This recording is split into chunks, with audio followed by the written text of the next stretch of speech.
অনুষ্ঠানে উপস্থিত আছেন ফুলবাড়ী পৌরসভার সভাপতি হিসাবে ফুলবাড়ী পৌরসভার নির্বাহী প্রকৌশলী যারা চৌধুরী জীবন আছেন হিসাবে আমাদের ফুলবাড়ী সভাপতি এবং সেক্রেটারি সভাপতি আব্দুর রশিদ, সেক্রেটারি আলাকাল চৌধুরী সহ অন্যান্য সাংবাদিক এবং যারা আছেন সবাইকে আমার আসসালামু আলাইকুম।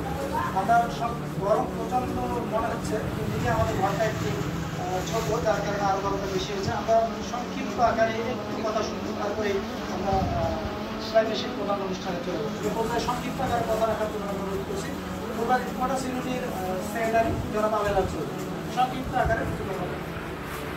আজকের অনুষ্ঠানের সম্মানিত প্রধান অতিথি, সভাপতি এবং উপস্থিত সবাইকে আমার আসসালামু আলাইকুম এবং আদাব। আজকে মার্চের যে একটা সুন্দর উদ্যোগ সেলাই মেশিন, আসলে বিষয় হচ্ছে যে কর্মসংস্থান সৃষ্টির জন্য এই যে একটা সেলাই মেশিন কিন্তু অনেক গুরুত্বপূর্ণ একটা ভূমিকা পালন করে। তো এই যে আমাদের বাংলাদেশি প্রবাসীরাই তারা ওখানে তাদের কাজ করার পরে তাদের যে উদ্বৃত্ত অর্থ বা জাকাতের অর্থ যেটাই দিচ্ছে সেই তরুণদের মাধ্যমে তারা যে এই যে সুন্দর একটা উদ্যোগ দিচ্ছে, তো এটাতে আমি অবশ্যই সাধুবাদ জানাই। কারণ একটা জিনিস যারা করতেছে, তারা দিতে যাচ্ছে, সেটা আবার যদি ঠিক মতো না পৌঁছায় তাহলে কিন্তু যারা দিচ্ছে সেটা কিন্তু মানে ব্যর্থ হয়ে যাবে। তো এই যে তরুণরা একটা সুন্দর উদ্যোগ নিচ্ছে এবং সেটা দেখা যাচ্ছে যে এক জায়গায় না, ফুলবাড়ী উপজেলা দেখা যাচ্ছে বিভিন্ন জায়গা থেকে বাছাই কিন্তু হবে। এটা অবশ্যই সুন্দর একটা উদ্যোগ। আর আমি এই উদ্যোগের আরও উত্তরোত্তর সাফল্য কামনা করছি। পাশাপাশি ছোটো ভাইদেরকে আরও অভিনন্দন জানাচ্ছি। তারা যেন আরও ওই মানে মাসির সাথে যোগাযোগ করে আরও ভালো ভালো কাজ করতে মানে করে। পাশাপাশি এই বিষয়ের জন্য আমাদের যতখানি সহযোগিতা লাগবে আমরা ফুলবাড়ী রিপোর্টার ইউনিটি করবো ইনশাল্লাহ। তো সবাইকে ধন্যবাদ। আসসালামু আলাইকুম।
Oh